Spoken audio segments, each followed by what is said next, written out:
Good afternoon and welcome to the City Club of Portland Friday Forum. City Club is where we bring civic-minded people together to make Portland and Oregon a better place for everyone to live, work, and play. I'm Karen Curvin, City Club President, and I would like to welcome members and guests alike. Those of you who join us today at Sentinel and those of you listening on OPB radio or watching on Portland Community Media. Today, our panel will discuss solutions to revitalize Old Town Chinatown, but first, some announcements. The generous support of City Club's corporate and media sponsors ensures we put on the state's best civic programs week after week. I'd like to thank our media partners, including Oregon Business Magazine. Our current Friday Forum sponsors are Chevron, Girding Edlin, Morel Inc., Northwest Natural, Portland Timbers, and Schwabe, Williamson, and Wyatt. We are grateful for your support and commitment to City Club's mission. Please join me in a warm round of applause for all of them.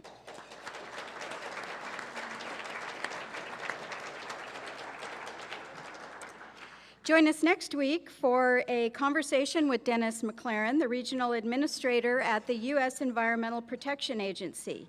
He will discuss the recent Clean Air Act action that President Obama has taken. On Thursday, June 26, you can join New Leaders Collective for their event, Why Behind the Weird? 10 Things Ado About Water and Sewer. You can learn more about City Club events, purchase tickets, and become a member on our website, pdxcityclub.org.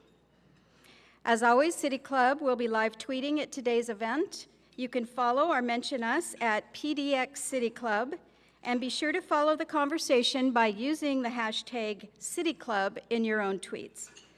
We will have a Q&A session with our panelists at the end of today's program. Members, please come to the microphone to ask your question. For all of our audience members, please locate the index cards on the center of your tables and write questions on them during the forum. Hold your cards up high, and a City Club staff member will collect them prior to the start of Q&A. And now for our program. As the City of Portland prepares to move forward with the revitalization of the long-depressed Old Town Chinatown neighborhood, there are renewed interests in preserving the architecture and honoring the history. This area is home to 2 national historic districts, and there is hope that we can restore and reuse many of the historic buildings. Some of these buildings are at a tipping point, suffering from decades of deferred maintenance and disinvestment. Today, this Portland Historic District is being rediscovered as a hip and authentic place to live and work. At the same time, the price tag of restoration, code upgrades, and seismic reinforcement leaves a development gap that often makes rehabilitation financially unfeasible. And the design review process for rehabilitation and much-needed infill of surface parking lots can be cumbersome. Moderating today's forum is Chet Orloff, former Executive Director of the Oregon Historical Society. Chet currently teaches urban studies, history, and planning at Portland State University and the University of Oregon School of Architecture.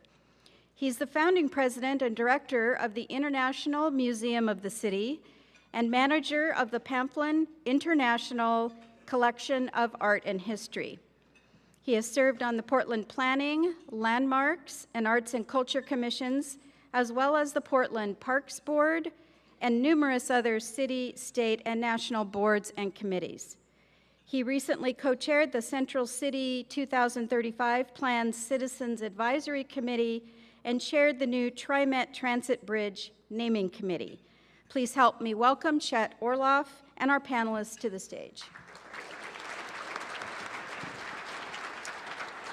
Thank you, and welcome all of you fellow City Club members. Old Town was the commercial, social, and entertainment center of Portland for its first 50 years, a hub of economic activity and architectural grandeur as the city's fortunes grew from trade, transportation, and commercial development.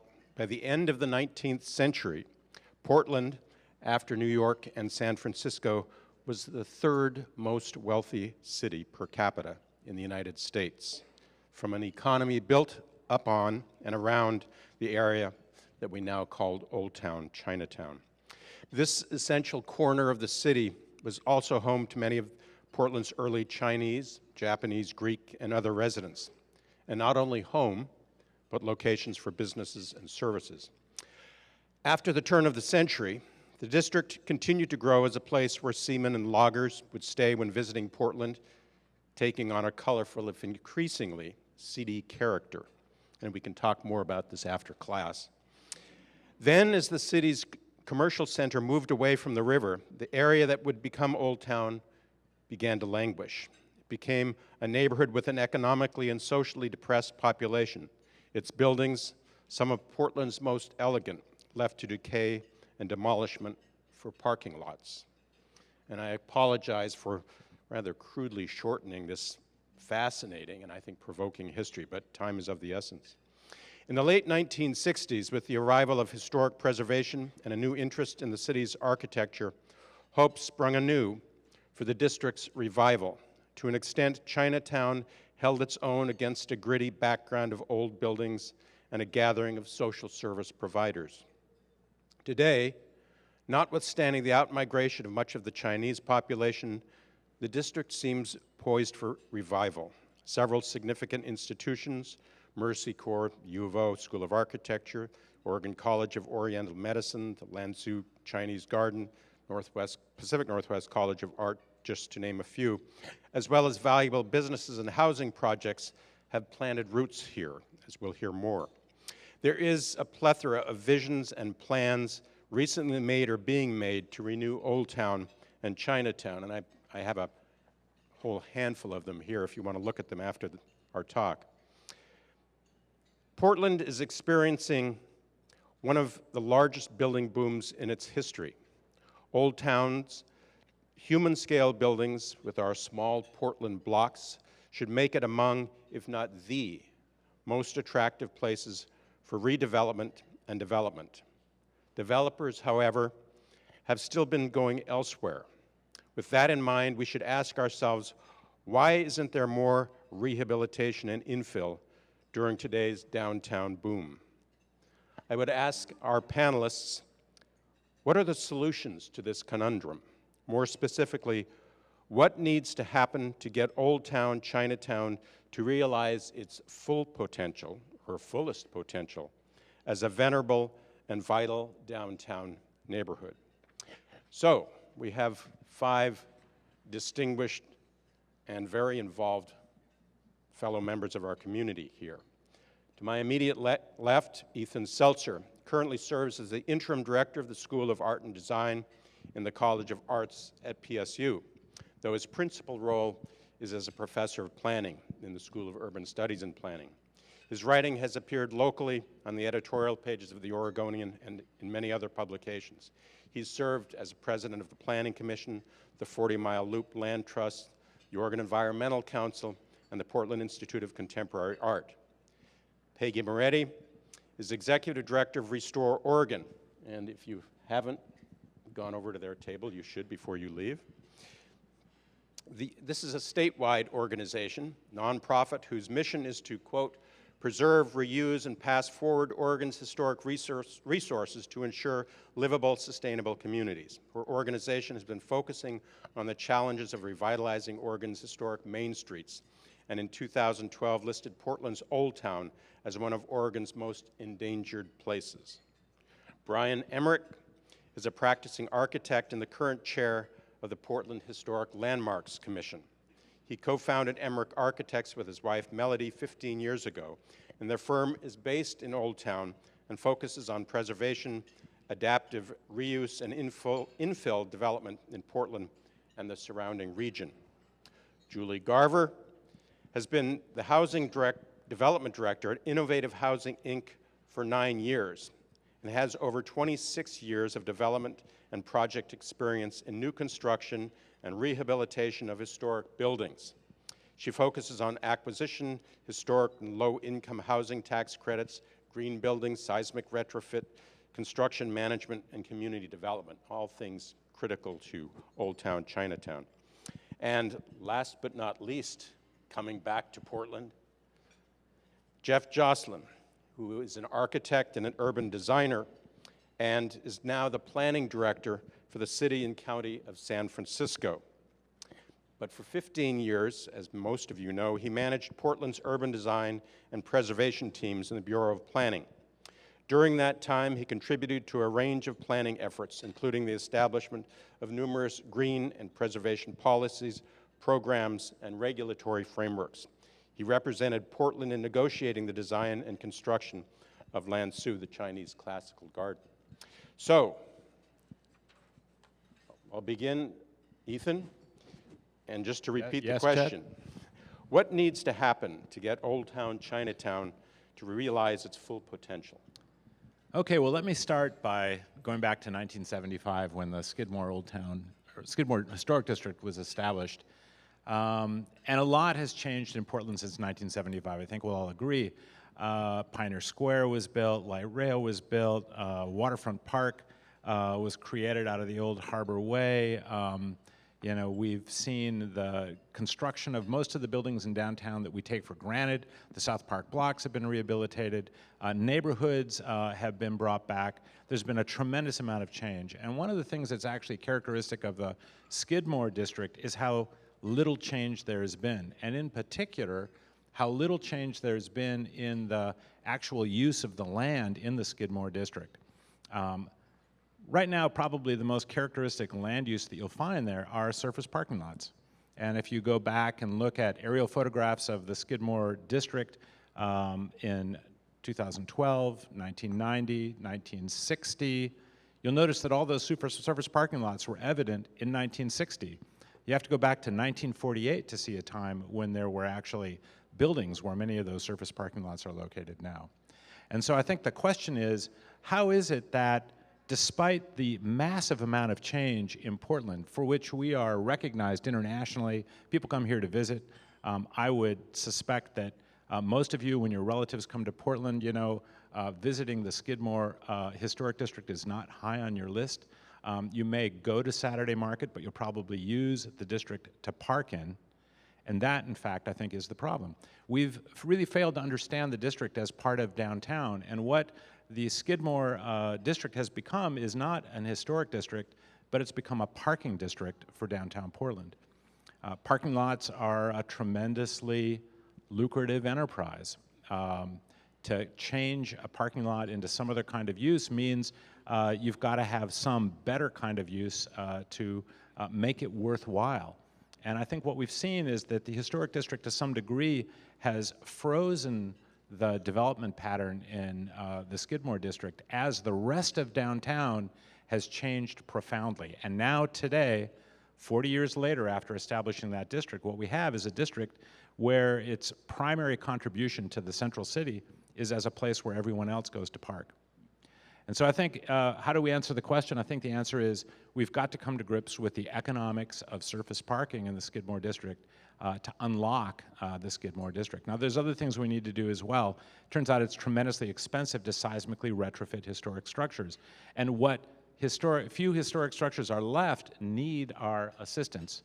But I think what it comes down to at the end of the day is that if we do believe that the Skidmore district and its resources are vital to our sense of identity as a city, are vital to our understanding of our history and our future in a dynamic way, that we've got to come to grips with moving the needle on the economics of land use in the Skidmore district, and in particular with respect to those surface parking lots that have typified the place for now, well over 50 years. Great, thanks. Peggy, how would you answer the question? Well, to build on some of the things that Ethan has been talking about, I was asked to focus somewhat on some of the financial tools that are available to achieve change for the better in the district. And I just want to start out by saying that I absolutely love Old Town. My office is in the White Stag block, and I am thrilled to go to work there every single day. I love I love the history of the district, even with the grit and all the challenges, this is just a precious asset. And so I'm really glad that we are addressing this topic. For all that we love the district, Restore Oregon 2 years ago actually put Skidmore on our list of Oregon's most endangered places because of all the things that Chet was talking about, some basic demolition by neglect that was going on with many of the historic buildings and the stalled out nature of the surface parking. So when we talk about the economics, and there's the rub of this thing, we're really trying to tackle two things. We're trying to address the rehab and activation of all of the historic buildings, and there are some wonderful buildings there, as we all know. That's why we have 2 National Register listed historic districts, is because of both the architecture and the wonderful history and cultural richness of those places. So we have to figure out how to finance both the rehab and activation of the historic buildings. That would mean restoring the architectural elements, reoccupying the upper floors, bringing those buildings up to code, doing that seismic retrofitting, which is so expensive, but also looking at the economics of that infill in a way that we end up with compatible infill development on those surface lots that enhances but does not compete with or overshadow the historic story that the district tells and makes it so very special. So the tools that we have to address the rehabilitation and that compatible infill currently are, I think, lacking something. Restore Oregon has been studying the challenges of revitalizing Oregon's main streets, not just this district, but all across the state for 4 years now. And we've been comparing both the regulations and the incentives that are available here as well as in other states. And frankly, in Oregon, we are missing a very important tool in that financial toolkit, in our opinion. And first to say, I'm not a developer, so I know that the challenges of that Julie is going to speak with in greater detail. But if you really look at the tools that are available right now for Old Town, they are the federal tax credits, the Rehabilitation Historic Tax Credit and the New Markets Tax Credit, and local incentives like urban renewal and special assessment. But almost all the other states have a third party. They have state-level incentives, and frankly, the state is the missing partner in this effort for Oregon. We lack what 35 other states have and have used to great effect, and that is something called a state rehabilitation tax credit.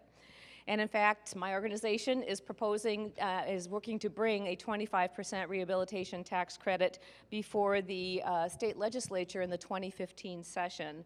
So that's something that we feel is really a critical solution. There is so much evidence in all these other states that the state tax credits have a tremendous effect. Virginia, Minnesota, Wisconsin, Ohio, Maryland, like I say, 35 other states and 2 more pending.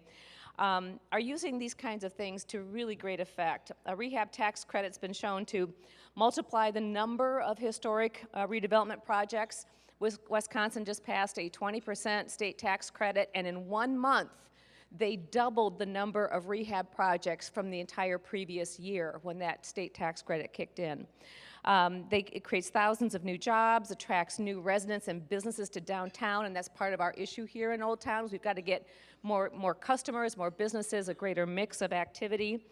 It boosts income tax and property tax receipts for the local government. It improves energy efficiency in these buildings. Very importantly, it increases the public safety because it helps to finance the seismic upgrades and resiliency of these buildings. And of course, it attracts heritage tourism.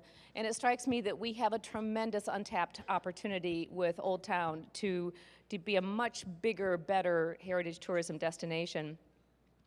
I'm going to harp on this thing a little bit. A state tax credit is so effective that in Wisconsin and Colorado, citing 2 recent examples, when they increased their state tax credits recently, they thought it was such a great investment. And California, where Jeff now works, doesn't have one, but they have one they're actively pursuing, and their state assembly just passed it unanimously. And nothing is unanimous anymore these days. So I think that speaks to the potential impact of that. Especially in California. Yeah. having spent a few years there myself. It's really excellent that right now the whole city planning, 2035 planning is going on, and there are some excellent ideas coming forward. It's been really insightful and rewarding to participate in a number of those conversations, and they're going to get other ideas are going to come forward here too. I think that along with a rehab tax credit, we really do need to look at how to support that compatible infill development with the right sort of incentives, because they are working within some height restrictions in historic districts and other challenges. So the mayor's got some proposals out there right now that I think are actually very worthy, like system development fee waivers and so forth. But I'm going to propose that the single most important thing we could do to save and repurpose the historic buildings in these districts would be to fill in that missing tool in our toolkit and pass a state rehab tax credit. Thanks, Peggy. And someone might ask the question from the state perspective of how to make up the difference in the state budget, but you can mull that one over. We have some answers. I'm sure you do. Brian. Thanks, Chad.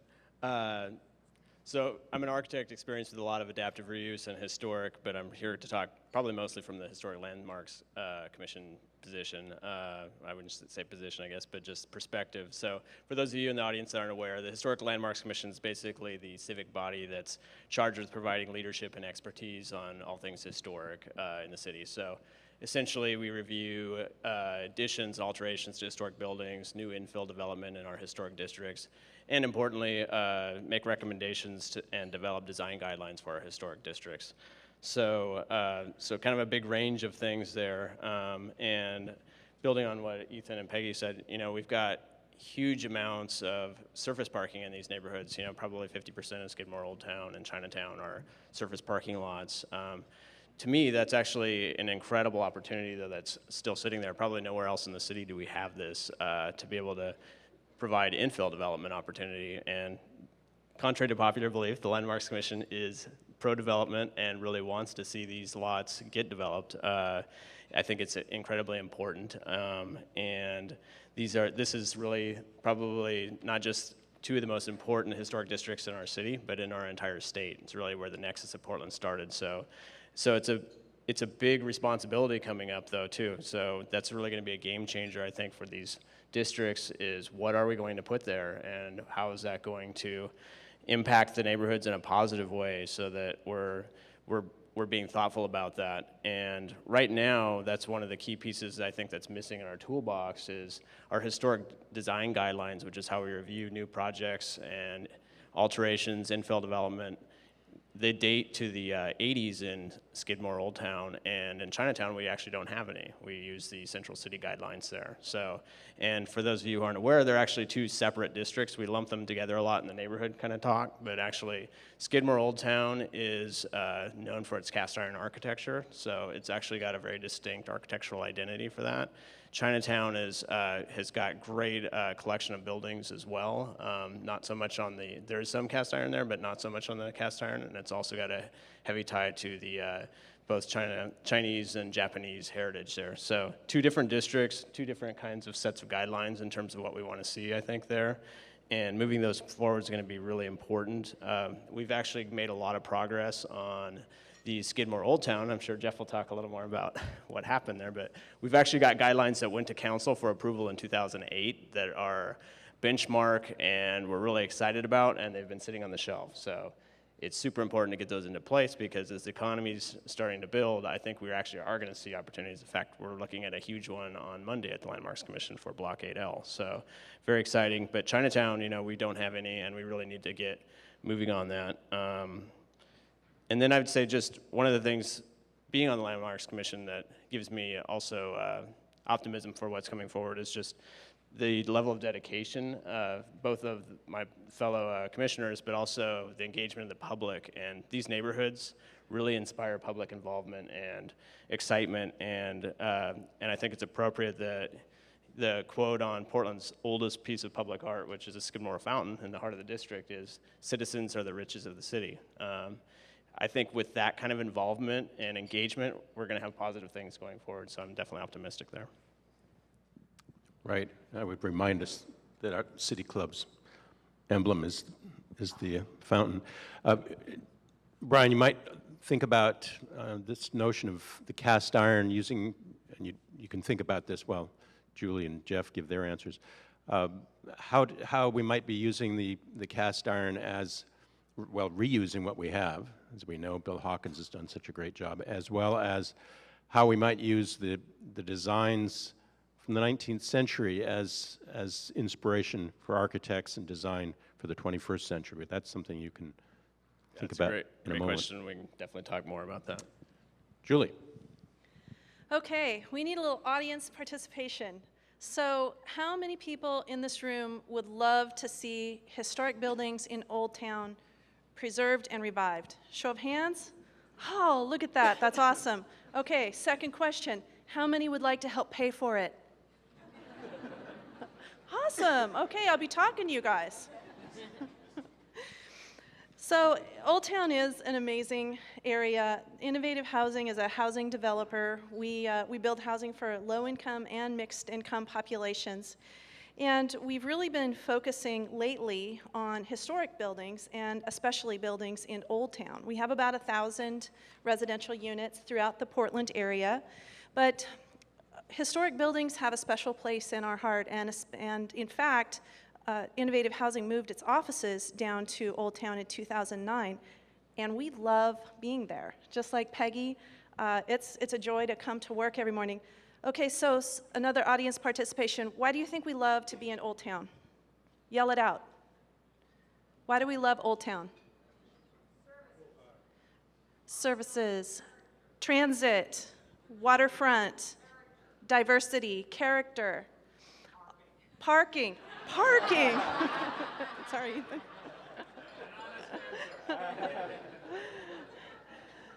So there are a lot of reasons to love Old Town, but one of the reasons that we love it the most is because of its historic buildings.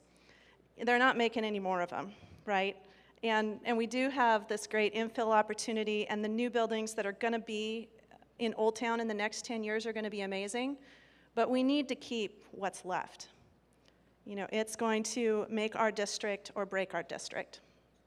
And so preserving the historic buildings is the reason I'm here today, and the reason I'm hoping that a lot of you are here to find, you know, some answers, like Peggy was saying, about, you know, the how-tos, the how to do it. We've heard about the expenses of the seismic retrofits. Innovative Housing has done 3 projects in Old Town in the last 5 years. And I'm going to talk a little bit about those. There's some handouts on your tables and on the side table back here if you want to refer to some of the numbers that I'm going to talk about later. So we do really different sizes of projects, and the size of the building can really make a difference in the seismic costs and how big an impact that is to your budget. You know, if you're looking at this sheet, you'll see that we use a lot of urban renewal financing from the City of Portland, which is awesome. We use state low-income housing tax credits. We use federal historic tax credits. We would love to be using the state historic tax credit. So please, if you find an opportunity to support that effort, you know, write to your legislators and support it however you can. And so that's, you know, those are some of the funding sources, and we use typical permanent mortgage and construction loans and all of that good stuff too. But as a nonprofit and building affordable housing, we do use a lot of those public sources. And I bet you're saying, well, that's great, but we all can't be nonprofits, right? You know, the for-profit folks need to be able to rehabilitate these buildings. I'm not going to be able to do it all. I'd like to do it all, but we need a lot of folks, and they need to be different types of uses. You know, Sui Singh, I just heard, is going to be a commercial use, and that's great. You know, we're bringing housing to the district, but bringing the commercial and the office and the retail and all of those diverse uses are really important. The seismic costs are large. Okay, no getting around that. It's anywhere from 12 to 25% of our budget. So with the Erickson Fritz that we are just starting this month, we have about a $9.4 million budget, and $1.1 million of it is the full seismic upgrade. So that's, you know, that's a significant chunk of change that New buildings, you know, they don't have to contend with that, right? But we have all the historic charm, so we're willing to do it. But the question is, you know, how do you pay for that? And, you know, certainly we've talked about some good sources, but there could be more, and there could be better sources, especially for private developers that need some sources that go beyond affordable housing. The second project that I wanted to talk with you about was the Modern Rich Apartments. This is at 2nd and Cooch. This was a small project, and sometimes small projects are hit even harder by seismic costs because you don't have as much building to spread the cost through. So for a $1.4 million hard cost project, you know, our seismic costs were about $325,000, which is 23% of the hard costs of the project. And that was for a partial seismic rehab. That wasn't even if it was a full seismic rehab, we couldn't have done the project, period. So small buildings, 2-story, you know, that voluntary or partial seismic rehab is really an important option. It's hard to do. The stars have to align and all your stairways have to be right and, you know, your occupancy, it's a little hard to do right now. So it could be easier to do, and that might be one of the solutions. The third project I want to tell you about is Musoff Manor, which is the building that Darcel's is in. So I had the privilege of working on rehabbing that building, and that was a $10 million project cost, and the seismic was about $1.7 million. So that was about 17% of the hard costs. And so you can see those seismic costs add up. You know, there are also other costs for historic building that some people, you know, like us to put things back on historic buildings and restore them. And the National Park Service, you know, for the historic tax credit project financing, likes you to do certain things. And so that's a cost, you know, that adds up to these for these historic buildings too. But I think in closing that I want to leave you with a couple of things. And if you're thinking about doing one of these old building projects, I think the good news is it's possible. You know, I asked someone at my table today, well, what do you think is the biggest takeaway message for innovative housing? And Peggy said, it's possible. You can do this. You can rehab historic buildings. And I believe that the for-profit developers can do it, not just the nonprofits. So work with the State Historic Preservation Office. Give Joy Sears a call down there and say, I have this building, can you come take a look at it? You know, I need some suggestions. And she's gonna have some creative suggestions for you that's gonna help you preserve the building and save costs. The second is call Rob Mawson. Rob, raise your hand, saw you over there. Okay, so historic consultants, a little plug for Rob there. You'll get my invoice later. But Rob has a lot of great ideas on historic tax credits. You know, you hear about this overwhelming, you know, it's hard to do, right? You hear that? Well, Rob can help you do it. There's a navigation and a way through it that makes it not so onerous. So call Rob. Advocate for the state historic tax credit. Awesome new tool. And then explore a couple of different seismic designs, okay? So when you get hit with that big seismic cost, we've done it a couple different ways in different buildings. You know, have an engineer walk through with you, and then have his competitor walk through with you, because I can guarantee that there's more than one way to do it, and it might save you money. And then the last three things is we need some more sources for especially the seismic improvements. You know, commit substantial forgivable loan proceeds to seismic upgrade work through PDC. Forgivable loan, because the regular loans are hard enough to make work, so you need funds that actually you don't have to pay back. Create an SDC waiver specifically for these seismic costs. I know that's going to be a hot button for a lot of folks, but really, remember you raised your hand and you wanted to help pay for these? That's one way to do it. And then allow a partial seismic upgrade for some of the smaller buildings that have less risk. Thank you.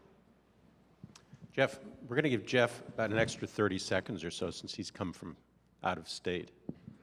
So that was not 30 seconds total, that was an extra 30 seconds. Yes, total. So just about exactly 20 years ago, Mike Lindbergh and I were given the delicate task of touring about an array of high-level Chinese officials, convincing them that a scrappy parking lot among a bunch of other scrappy parking lots surrounded by some recent demolition and derelict buildings and crumbling right-of-way system and a sea of mud that was a former railroad yard was the one best place to place a Chinese garden. We sold it.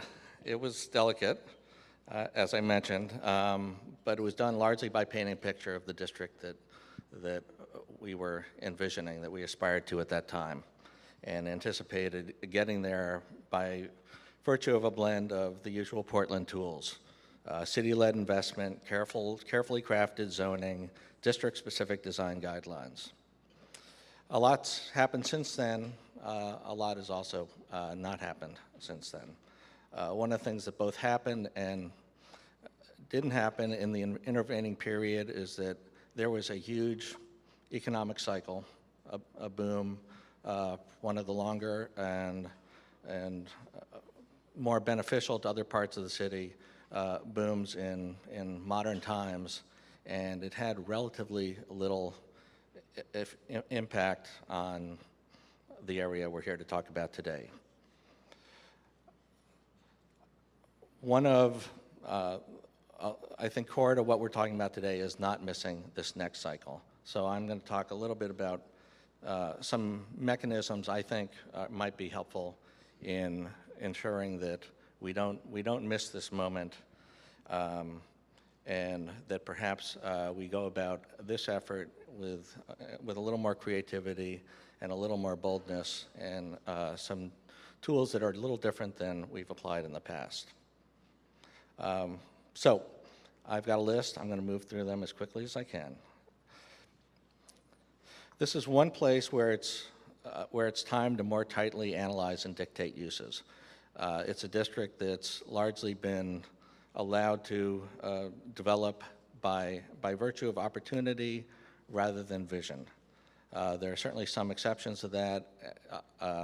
Some of the specific city-owned and led efforts, certainly the right-of-way, but generally it's not been by virtue of really specifically zeroing in on what it is we want and how to leverage it. We've got a great opportunity here, I think, with specifically the funds that have recently been identified by the PDC, potential $57 million over 5 years. Those funds could be simply applied in the manner they have in the past, going out for RFPs for specific projects or specific sites, and allowing them to occur in a way that we're all very familiar with. But I think there's another opportunity to really specifically analyze and identify the kinds of diversity of uses and housing types that are going to make this environment more vital, more resilient, less vulnerable, truly diverse. It's time for parking lots to go away. I think there's a lot of consensus here, except from, for the record, Rob Mawson, I believe, was the one who identified parking as one of his goals for the district, or favorite purposes. We know how to do this as well, but it's, again, this is only occurs through an aggressive approach. Frankly, I think they need to be legislated and amortized out of existence. This could be done over an appropriately phased minimum period in order to stage them as development platforms for the next wave of investment. There could be some incenting that could occur by virtue of allowing more of that commercial parking use to remain for those that are early adopters. The longer you sit on your commercial parking lot, the fewer commercial spaces you're allowed to introduce into what would ultimately be a redevelopment over time. It's not an easy conversation, we know, because we've had it in the past. Some here will recall an effort to remove billboards throughout the central city. It was challenging. It wasn't cheap. This is potentially, if managed well, a lower no-cost option that frees these critical development opportunities and these use-deficient areas within the district. If these parking lots we've been passively trying to develop over the last 20 years miss this economic cycle, in my view, something's gone terribly wrong. A couple of other items. One, many of you are aware that there are current planning and rezoning efforts that have been going on for some time that will apply to this area of the city. Among those propositions, as is often the case, is a proposal to augment building heights, both generally and within the historic districts and within the viewshed of the Lansu Garden. I believe that this needs to be done very carefully, very surgically. We just had a multi-year discussion a few years ago around the Skidmore Old Town design guidelines. It was very much about the potential impact that increasing heights in a more fragile economic area has on development. It is not a means to spur development, was ultimately where the Landmarks Commission fell. Art DeMiro made a very passionate and clear case that by dramatically augmenting development capacity in a softer area in the city, it would actually have a dampening impact for some time to come, simply because the first development out of the blocks would need to be cash-fueled, and all other development opportunities would wait until that moment occurred. Thus, in this case, thus potentially missing, again, this economic cycle that we're in.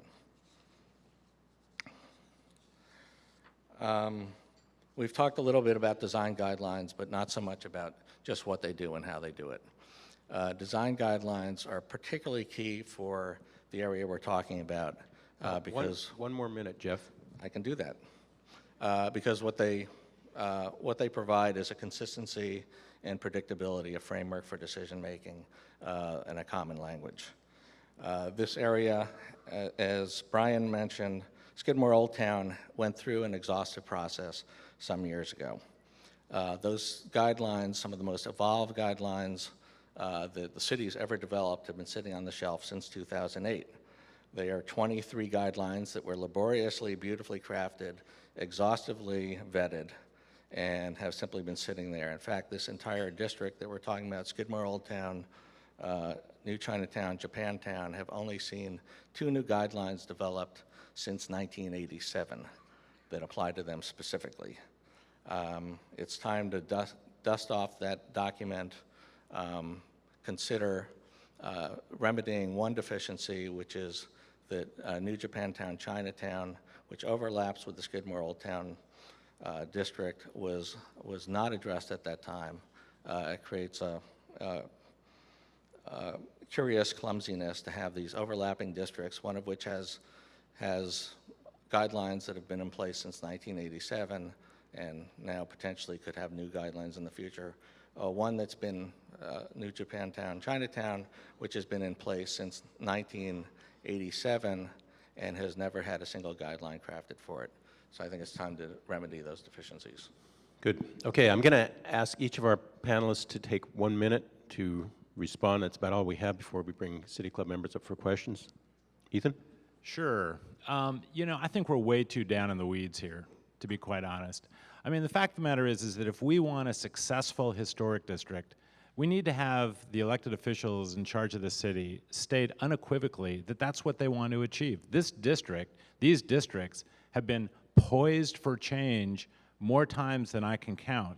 I can't tell you that if I had a nickel for every picture that's been painted of the dramatic change that's about to come if we just make the following investment, I would be a rich man.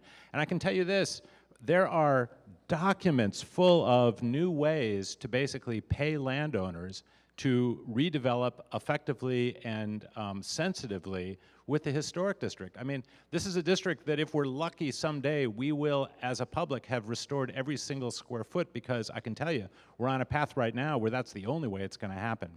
And I think what has to happen is the elected officials of the city have got to say, our goal is to have a truly amazing, vibrant, dynamic, contemporary historic district, and that is not an oxymoron, and that we're going to make it happen by not sitting still for allowing the status quo to play out in a trickle-down way for the rest of our lives. And until that happens, nothing's going to change. Peggy.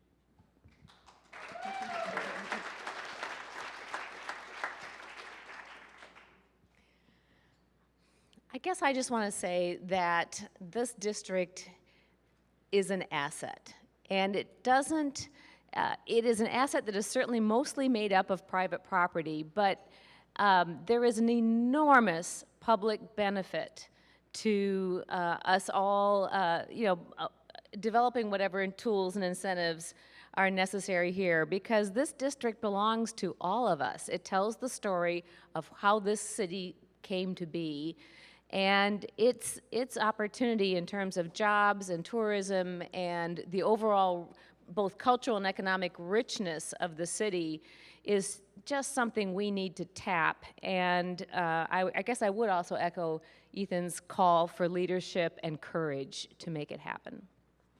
Brent? Thanks, Becky. I would just say two things for a priority for us, I would say, would be, one is there is a huge proposal right now that you mentioned, Jeff, of $57 million of investment from the PDC that the mayor's supporting for Old Town Chinatown. I think get behind that. That's really important because every one of those dollars will likely be double and triple in terms of private investment if that's done well. And the second thing is we really do need to get the guidelines in place, not just because we want to shape the vision that we want for the district, but also to take away risk from developers, because the last thing a developer wants is to come into a subjective review process, and the last thing the Landmarks Commission wants is to be on the other side of that table and not have clear boundaries about where we want to go and what we want to see. So I think that's really important, is to be able to have a clear vision for that. So one of our more creative funding sources for funding rehabilitation in Old Town was getting a little coin from the television industry. So Grimm came to film at the Modern Rich while we were working on it. So, $30,000, not so bad. It funded some things in that building that I needed, which is a cute story. But the bottom line is, people like Old Town. People want to be in Old Town. We believe that. That's why we're building housing here. We believe it's desirable, that creates this incredible urban fabric that happens nowhere else in the downtown. But we have to save our old buildings to do that. So the message that I want to leave you with is, let's get some specific seismic incentives so that everybody can play at that table and not just us. Jeff? Three things really quick. One, Skidmore Old Town, 23 guidelines. Free the Skidmore Old Town 23. Proposed mantra for the Landmarks Commission. Second, there's one aspect of the current zoning proposed to potentially increase heights. This is very specific, across to the south of Lansu Chinese Garden. Frankly, there's no driver behind this. There's no property owner desiring it, and there's a potential huge detriment to that singularly significant site. So I think we need to be generally very careful around the garden in increasing heights, but specifically on that block to the south, I believe there shouldn't be a single additional foot of height that modifies the view into that garden.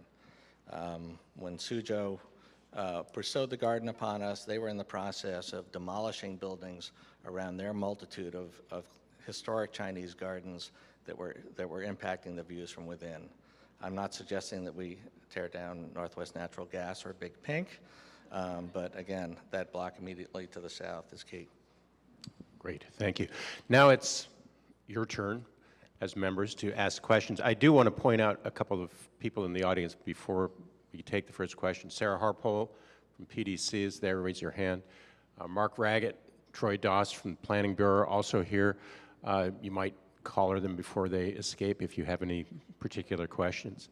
Okay, we will take first questions, and remember This is Q&A time, so please be direct, ask a question, keep it short. Thank you.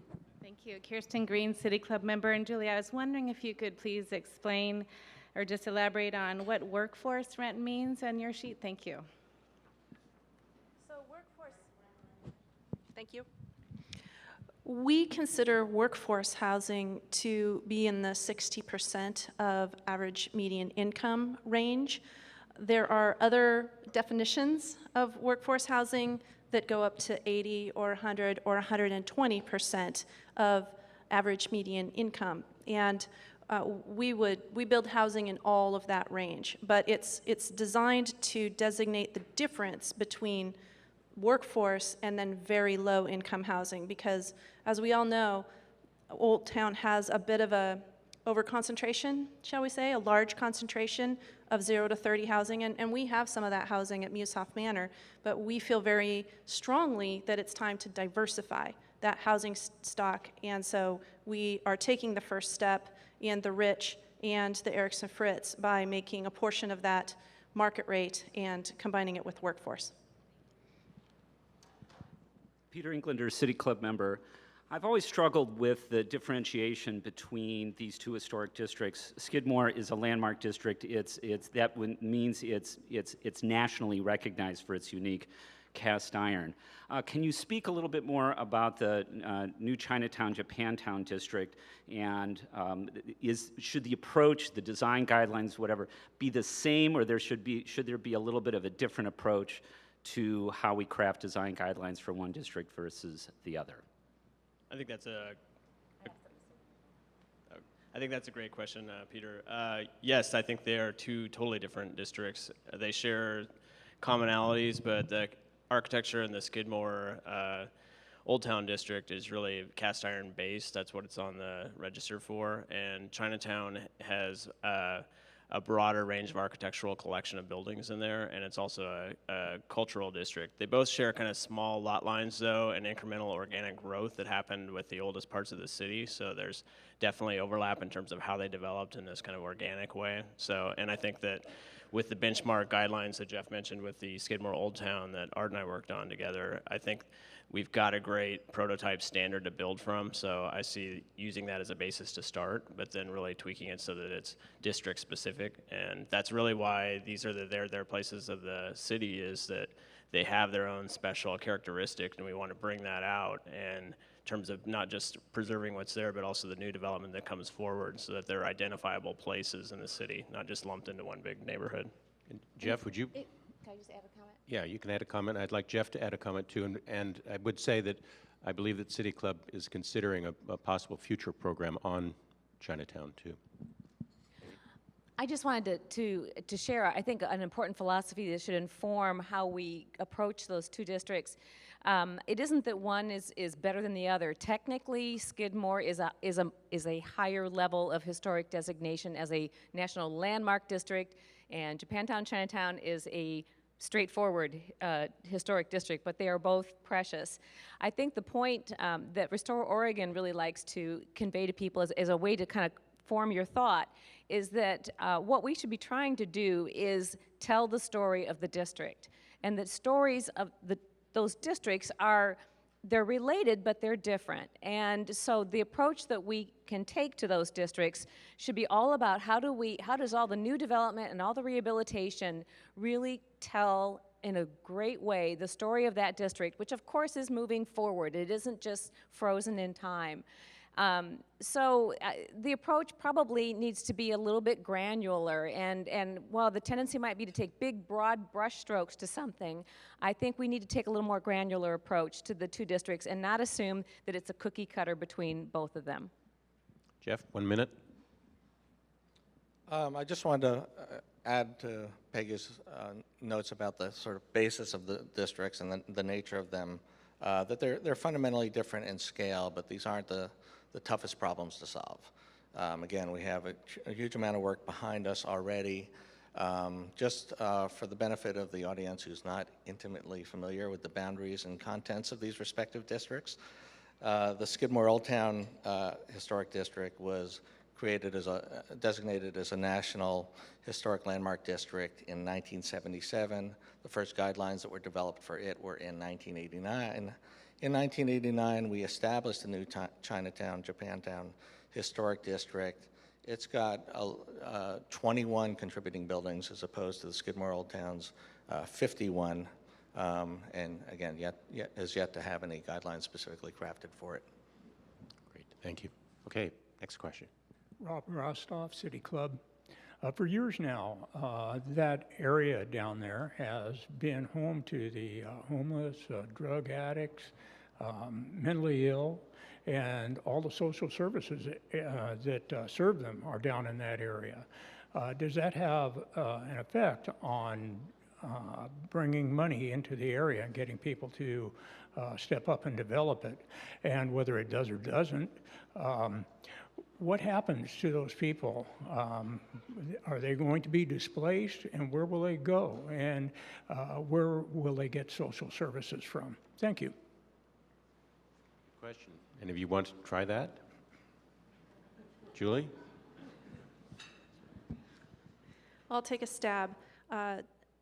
In that I just had an appraisal done for the Erickson Fritz. And so, you know, I was curious as to how this would come out because the Fritz is right across the street from the Union Gospel Mission, which does have some lines at mealtimes. And so I was curious as to how the appraiser would view that. And it was noted, and the entertainment district was noted, and the Chinese garden was noted, and the waterfront was noted, and the Max line was noted. And so it was part of the collection of what is Old Town and makes it a diverse area.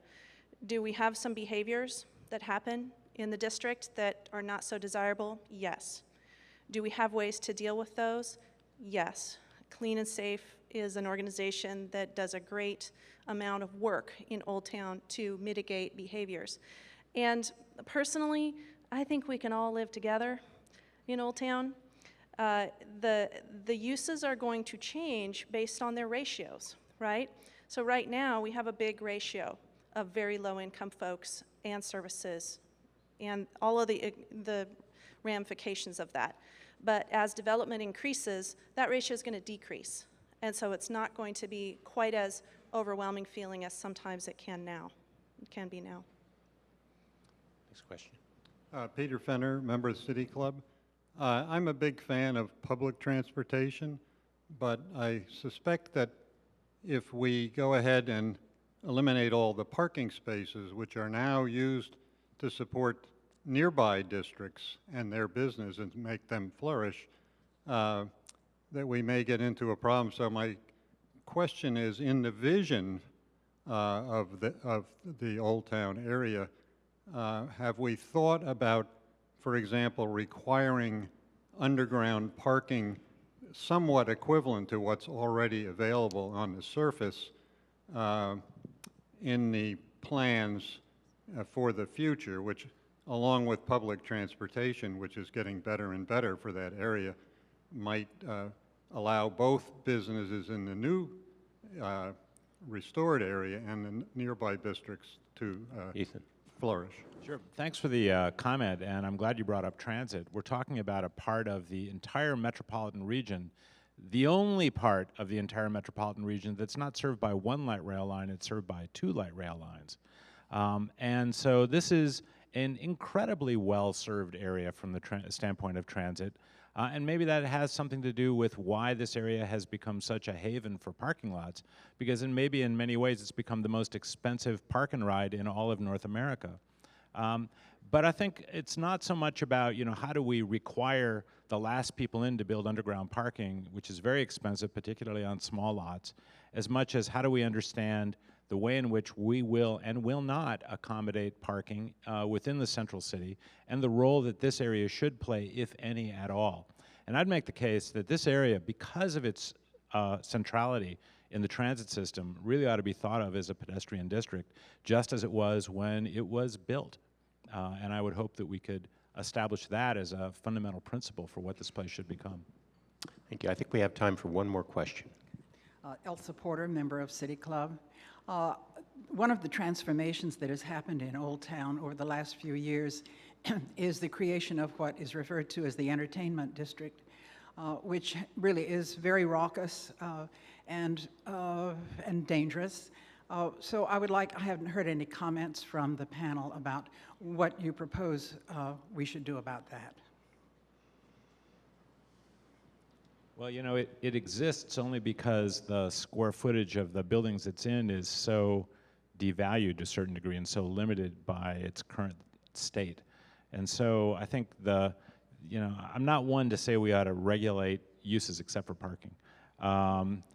But for the entertainment district, I think that's an issue that's going to kind of resolve itself as this district comes back. And I think that's what our aim should be. I might go Go ahead. a little farther than that, because I did speak to regulating of uses, and there are a limited number of development opportunities and a potentially limited development window here. And we have a rezoning process occurring as we speak.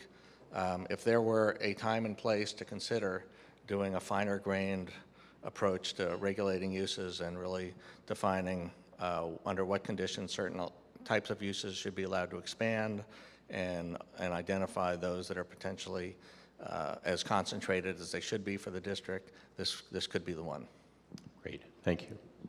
I think we've just about run out of time. I do want to thank Kathy Chin, City Club member who helped organize this panel also. We have run out of broadcast time for further questions, and we'll have to stop for the day. As we close, please join me in offering our sincere thanks to our moderator, Chet Orloff, and panelists, Brian Emmerich, Julie Garver, Jeff Joslin, Peggy Moretti, and Ethan Seltzer.